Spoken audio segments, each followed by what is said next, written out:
When I was 15, I went to Senegal, and it was my first time being in a country that had a black leader.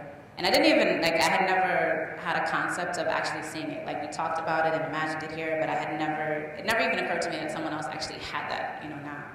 And so I was walking around and seeing how people were treated and how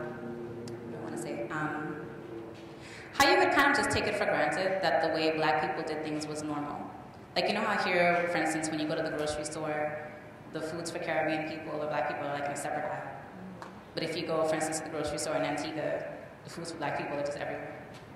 Or if you go to the drugstore, the black people's hair products are in a special section. But when you're in another country, they're just everywhere because we're just normal, Like, just feeling what that felt like was interesting to me. And then I saw some women wearing a fabric like this, and then also one with another candidate. And I asked what they were doing of the tour guide, and he said, oh, they're campaigning for president. And it blew my mind that, first of all, that a black person had actually made it that far to actually campaign for president. Because up until, I'm trying to think, at that point, the furthest I'd ever seen someone get was when Jesse Jackson ran. Does anyone here remember when Jesse Jackson ran? And it was kind of exciting, and you thought he might make it, and then just, it didn't happen. So, and then it had been a long, long, long time, so I was like, it's not going to happen. And so to see someone actually get so far that they could actually really be running, they could be one of the contenders that you'd be voting for. And then on top of that, to have it be two different people was really, really amazing to me at age 15.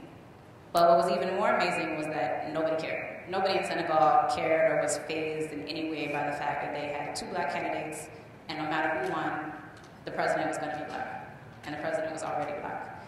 And it sort of, it drove home for me the idea of how different it is to know what something feels like, as opposed to imagining what something feels like. Because here in the US, we wrote stories about that, and we tried to imagine what it would be like. But never in my wildest dreams did I ever think that once you have it, it becomes so common that you just kind of take it for granted, and you start thinking about other things. And I tried to put myself in that mindset, but I really couldn't. It was just one of those things that I had to watch other people do and hope that one day I would be able to understand.